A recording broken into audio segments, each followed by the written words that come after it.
I'm Public Information Officer Matt Droge of the Riley County Police Department. As you probably know, a lot of domestic violence cases don't get reported. Maybe not the first time, maybe it's taken a few times for someone to report it. And the reason for that varies on the situation, but some signs that something might be going on is evidence of injury. Stories might not be matching up. An officer could arrive on scene and be told one thing, but things just don't quite seem to be making sense. Throughout a more thorough investigation, they could find out that maybe there's an element of domestic violence in it as well. Well, the first thing that an officer does is they need to find out who's involved and what has actually occurred that caused them to be called.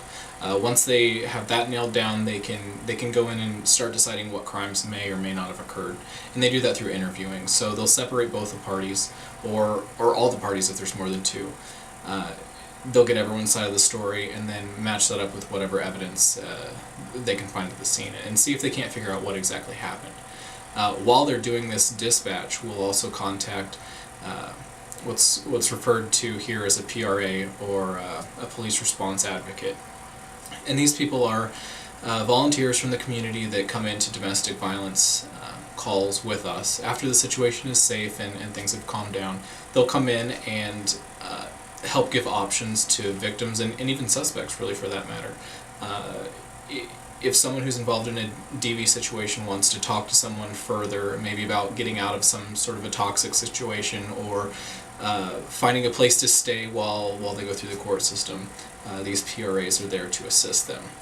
A lot of times when you're talking about DV or domestic violence, immediately you think of battery.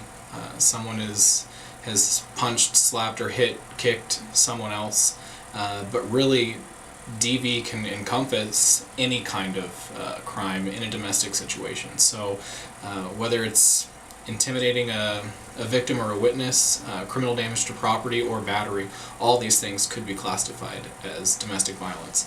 So calls that have some element of DV in them, we get fairly often. The TV version of DV, the more serious ones, though it does occur here, it doesn't happen regularly that's a really serious offense. Now, don't get me wrong, anytime there's any kind of crime that harms someone else, I would consider that serious, but to kind of bring it back to what I think most people's perception of DV is, that's not as frequent. Obviously, if there's probable cause to lead police down the road that says you committed a crime, you can be arrested. Sometimes when we arrive on scene, there isn't evidence to support either side of the story.